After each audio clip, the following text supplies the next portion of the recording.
Hey there, welcome to the channel.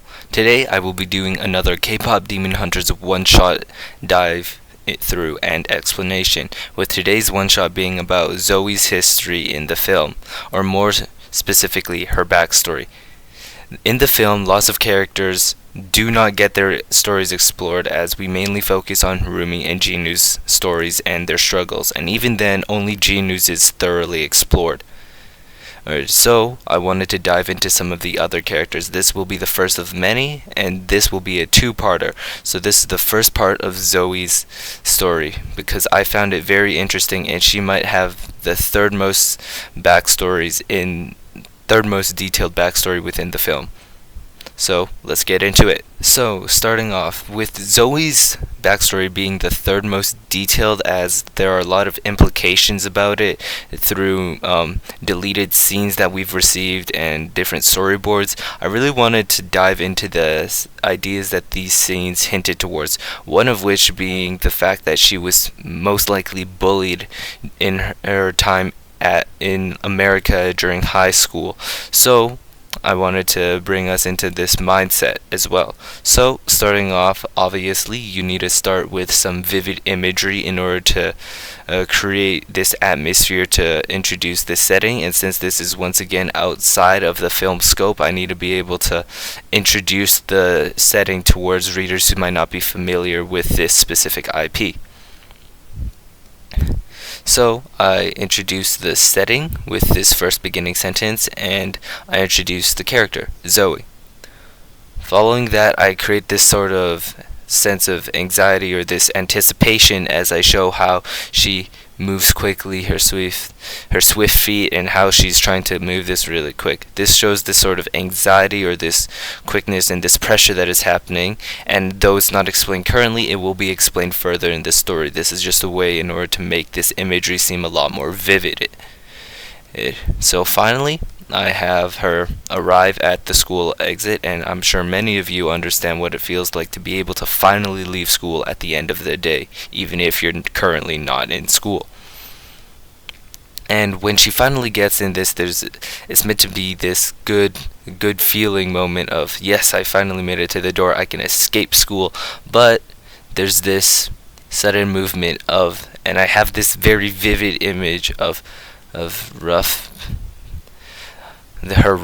her hand touching the rough peeling pane of the door, only for 5 fingers to slowly curl around her shoulder in a very familiar way, creating this sense of foreboding.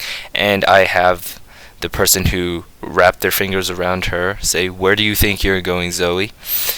And I use some imagery to create a sense of what this type of character is and who they are as an individual.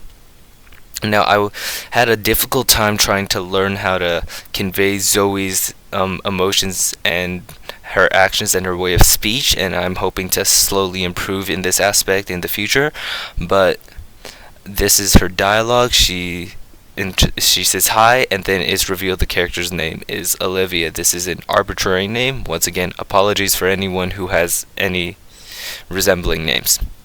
Now, moving past that, I sort of present the scene of what Zoey sees in front of her, being Olivia and her group of friends, her posse. And then,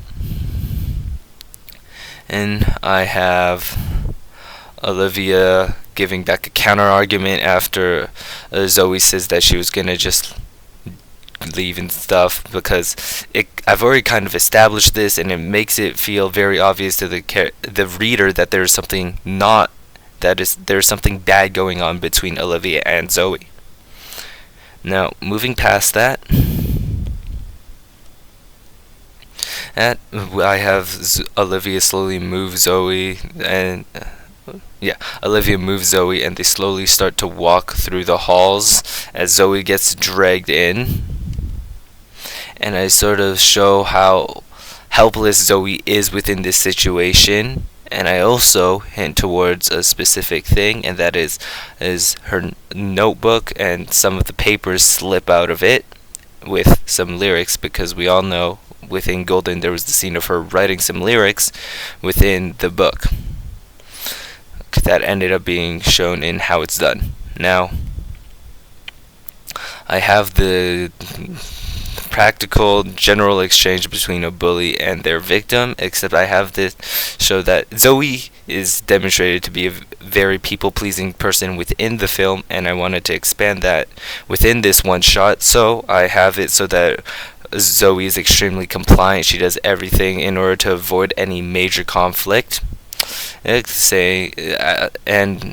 which is shown in how she responds to Olivia telling her to get into the locker, sort of the generic bully shove small people into the locker, and that was one of the scenes shown within some of the cut storyboards, and I wanted to put an homage to that. Anyways, is that piece of paper that slipped out of Zoey's notebook earlier gets passed around between Olivia's friend group, her posse, and Olivia taunts her for this, and makes fun of Zoey for being such a weirdo for doing this in her free time. And then she even makes fun of the lyrics, and this is where I pay homage to the film even more with this line that you could most likely familiarize yourself with, which is, "I live two lives, try to play both sides, but I couldn't find my own place." That is very obviously the line from Golden that Zoey talked about, and it is hinting towards how her parents had this sort of back and forth, and that will be in the part 2 of this one shot. Anyways, continuing on, I have Olivia slowly leave Zoey, leaving Zoey stuck within the locker, and here is the part I'm most proud of within this one shot, and it's this very emotional scenes, and I think this is my forte in terms of writing.